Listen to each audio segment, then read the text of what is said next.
So eventually you went through a number of job transitions, but eventually you got hired at a heavy water plant, and then converted to a nuclear power job. Before that, so I left that electric jobs I didn't like that I just went home from.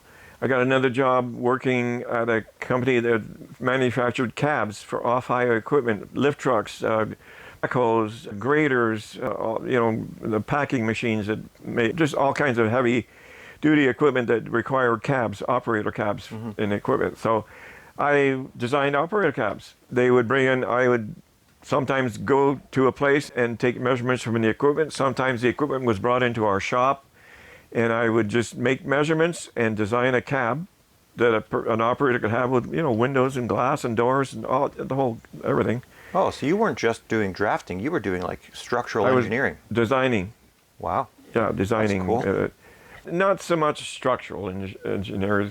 Okay. Some of their cabs were rollover protection structures, and so I got into a little bit of that. But most of them were just weather protection cabs. Other equipment needed to have rollover protection on the sides of hills, and as the equipment rolled over, the occupant had to be protected. Yeah. So I did a couple of those jobs, but mostly they were just weather enclosures. Sure. Made out of steel and painted and glassed on, and fans and all that other stuff. So I did that for 5 years. And at the end of 5 years, I was ready to move on. I had 2 kids by this time. Eric was born and Bernie was born.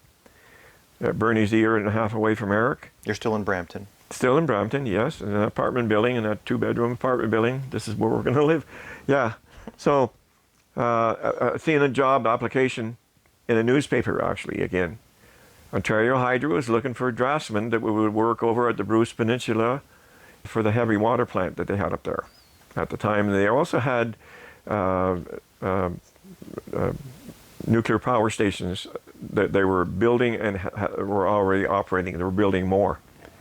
So they needed some staff up there. And so I applied for the job, went downtown Toronto and appeared for the thing. And they had, I asked them, I think I was one of the first actual interviewees. And when I left the interview, I didn't know how well I'd done. I said, "Are you having other people come in?" He says, "Oh yeah, you're actually the first." I said, "Oh, okay, well, you're probably going to find somebody else before you're done." So I left the interview and came home, and I thought I did a fairly good job. 2 weeks, 3 weeks went past. I didn't hear a word. I decided to call in and say, "Oh, I was just wondering, I went for this interview a while back, and I'm wondering how I placed, or, and if I got the job." And "Oh, yeah, you did get the job. We were meaning to call you any time, and it took a while to get all the interviews in and stuff, but no, you got the job." Oh, wow. So because I had worked as a summer student at a power plant for Ontario Hydro way up just south of James Bay, where the roads end, and the railway is the only thing that brings you up north. So where the road ended is where they had a power plant. It wasn't a nuclear plant, but just a dam. And so I worked there for the summer as a painter. And that's how I was hired to paint the buildings. So they had a little village there. The only people that lived in it were the people that worked at this power station. They're all Ontario Hydro employees, and some was a butcher. There was a place for people who weren't married, and they had built houses for families that had moved there and they were living and working there. But a very small community of maybe 400 or 500 people, and so they had a lodging for singles to live in, and they prepared meals and stuff like a bunkhouse and cafeteria.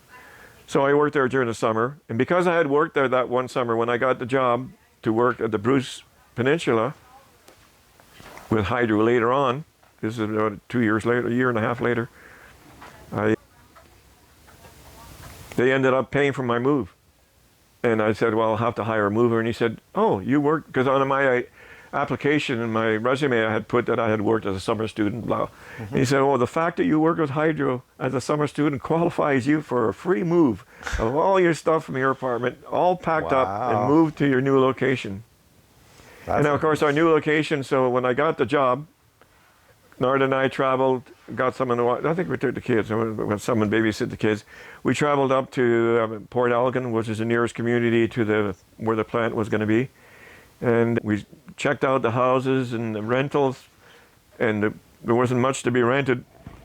But there was a brand new house. There's a one-story house that's built on a concrete block and no basement, but it was a brand new house. And we quickly went from one place, from a bank, to the builder who gave us what do you call it, a loan to.